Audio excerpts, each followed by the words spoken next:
The no-hand get-up isn't just another random exercise. It's a powerful predictor of how well you will age and even how long you may live. Most people lose this ability to transition from the floor to standing as they age because they lose lower body strength and they lose hip mobility. In this video, I'm going to break down the no-hand get-up step by step. And I'm going to show you some drills to strengthen and loosen your hips. By the end of the video, you will have a deep understanding of how to do this movement and where to put it into your program. So first, let's talk about why the no-hand get-up matters, and it's not just about learning to do a cool-looking exercise. But it is still kind of a boss-looking move. Back in 2012, a group of Brazilian researchers published a study in the European Journal of Preventative Cardiology that got a lot of people talking. The study had over 2,000 participants between the ages of 51 and 80, and they followed the participants for 6 years. At the start of the study, they put each participant through a very simple test. They wanted to see how fluidly they could transition from sitting on the floor to standing. The scoring system was super simple. Everybody started with a perfect score of 10. But every time they put down a hand, an elbow, or a knee to help them stand up, they had a point deducted. And what the researchers found was striking. The participants who had a score of 8 or higher were significantly more likely to be alive at the end of the 6 years than the participants who had scored below 8. In fact, each point deduction was linked to a 21% increase in all-cause mortality within that 6-year period. To be clear, this is correlation, not causation, but it does reveal something extremely important. If your body is strong, mobile, and coordinated enough to get up and down off the floor with ease, it is an indicator of your overall resilience. And that, my friend, is huge. So this would be a perfect score of 10. It's also a great way to make your nuts feel not so great. And if we look at the Turkish get-up, another exercise that has you transitioning from the floor to standing, there's a deduction for the elbow, for the hand, and one for the knee, giving you a score of 7. The no-hand get-up only has 1 point of contact with the knee, netting you a very respectable score of 9. So now let's get into how to do the no-hand get-up. Okay, so now we're going to go over the 3 different stages of the no-hand get-up and talk about where you might get stuck and how to fix it. Going to start laying flat on your back with one leg bent, one leg straight. The first transition is from back to ground to sitting. 2 ways you can do this. First one I just demoed, coming straight forward. Second one is with a little bit more of a roll. So we're going to roll. The shoulder comes up and then sit up, okay? You can experiment, see which one feels best for you. If this is challenging for you, likely your limiting factor is core strength. I have a full video on a couple of exercises that will build you more than enough strength to do this exercise and then some. You can check it out here. Do those exercises, build the strength, and then this will not be a challenge for you anymore.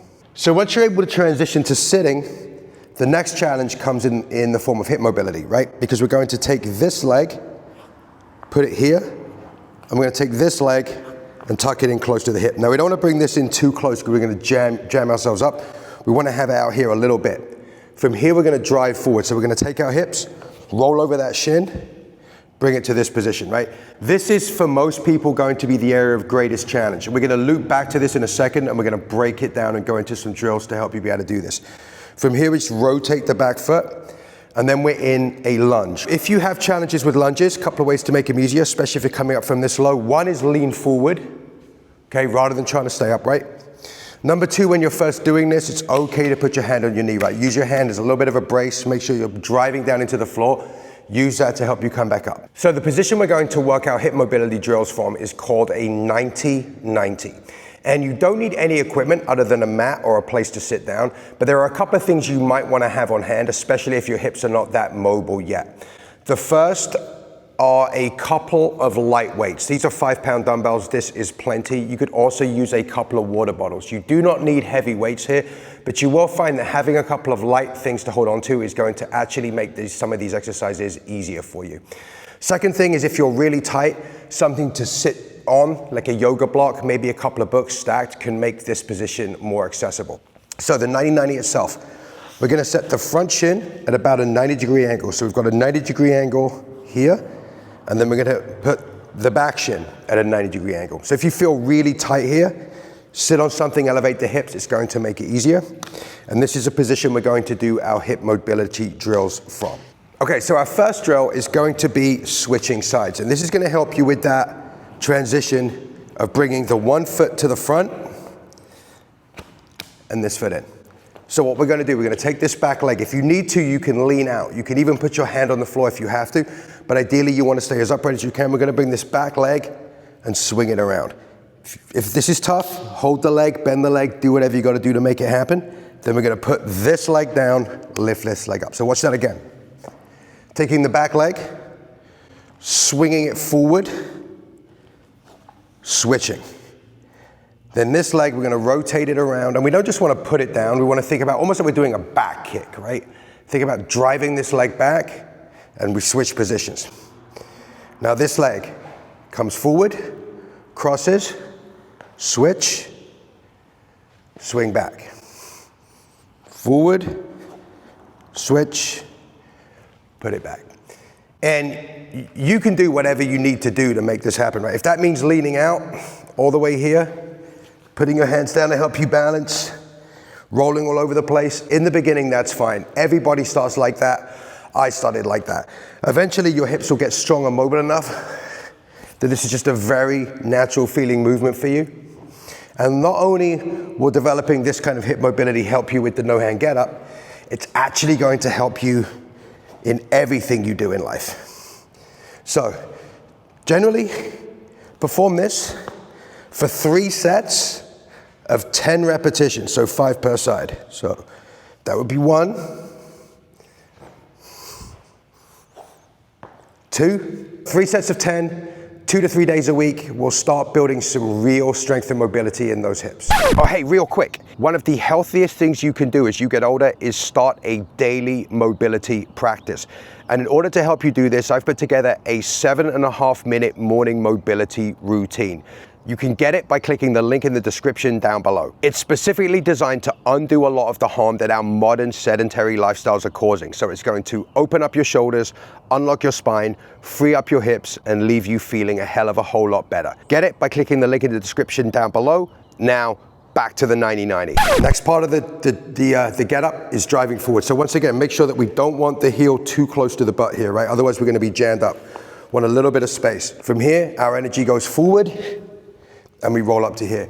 Now there's gonna be 2 primary limiting factors. The first is hip mobility, which we're gonna loop back to. The second is gonna be ankle flexibility for this ankle, because if you look, this ankle is basically all the way flat. A lot of people don't have that ability. If you're one of those people, there's really only one way to get it back, and that's spend time in that position. You don't have to go all the way to full Caesar right out of the gate. You can start just putting your toes pointed behind you, and when you feel like you've developed a little bit more space, start working your butt back towards the heels. When you're finally able to get butt to heels, then you can work on getting the upper body to be vertical. Eventually, this will feel like a very natural, comfortable position, but if you haven't done a lot of ankle work, it might take a couple of weeks for them to unlock. Okay, so assuming you got the ankle component taken care of, then we've got to work on driving forward, right? The shin roll. So with the shin roll, there's 2 ways you can develop the capacity to do it. The first is to use the hands to assist you. So basically put your hands behind you, lean your body forward, and just push yourself up. And then focus on just lowering yourself down slowly. So push yourself up, get tall, drive the hips forward, lower yourself down slowly. So that's one option. A better option, in my opinion, is to use a couple of light weights. You can even use water bottles for this. It doesn't have to be heavy. And what we're gonna do is we're actually gonna reach forward, and notice how I'm holding the dumbbells, right? I'm not holding them like this. I'm actually holding them like this to get even more distance between the weight and my center of mass. From here, the dumbbells are actually gonna serve to pull me forward and make this much more smooth. I'm gonna come back, reach forward, lower down slow. Bring them to the chest. Reach forward, lean, drive yourself up. Lower yourself down slowly. And this is an example of a loaded mobility drill where the weights are actually going to help you move freely. They're not going to provide resistance, they're actually going to provide you with assistance. And with this drill, perform it for 3 sets of 10 repetitions, 2 to 3 times a week. So when you first start doing this drill, expect some deep soreness in your hips. That's because you're using muscles that you simply haven't challenged in a long time. Ultimately, this is good. These muscles are going to adapt by getting stronger. You're going to develop much more resilient and bulletproof hips. So quickly to show you the shin roll in action, because it is a different position when we do it in the no-hand get-up. With the 90-90, we're doing it from here. With the no-hand get-up, we're doing it from here. So exactly the same thing, reach forward, drive, then we're gonna pivot, right? Notice that little rotation of the back shin. These can help if you lean forward, just drive up and stand, and then use the weights to help you control yourself on the way back down. So as far as where the no-hand get-up might fit into your program, if you are unable to do it yet, I suggest dedicating 10 to 15 minutes a couple of days a week to working on the specific components until you are able to do the bodyweight version. And then once you have the no-hand get-up dialed in, it's more a case of maintaining it. So you can put it into your warm-ups before a strength training workout, or you can just make it a part of your lifestyle and spend a little bit more time sitting on the floor. And then when it comes time to stand up, just do a no-hand get-up. So if all you did was get the bodyweight version down, you're doing great. You really don't need to add weight, but I know some people, myself included, just kind of like the idea of getting stronger in a position. When it comes to the no-hand get-up, the kettlebell is by far the best way to load it. So I'll show you from top down.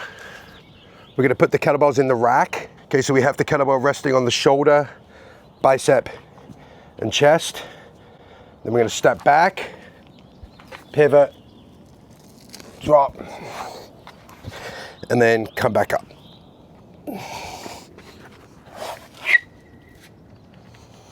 So as far as how strong you should get at this exercise, I've gone as high as half my body weight, which as a 200-pound person was 2 24-kilogram kettlebells. And quite honestly, I'm really not sure the juice was worth the squeeze. It took me a while to work up the strength, and I really didn't notice much crossover into how I felt and everything else I did. So I think a much better goal is a quarter of your body weight. So as a 200-pound person, for me, that's 2 12-kilogram kettlebells. Obviously do the math for yourself, but you really don't need to go that heavy on this one. They're also great to put into conditioning circuits. So for example, you could do kettlebell swings, farmer's walks, Hindu push-ups, and no-hand get-ups. They will get your heart and lungs kicking. So once again, this isn't just a cool looking exercise. It's a skill well worth developing, well worth maintaining for life. So thank you so much for watching the video today. I really appreciate you taking the time to watch it. If you found the information in it useful, please like and subscribe. It really helps the channel so much. I appreciate your time. I appreciate you, and I'll see you in the next video.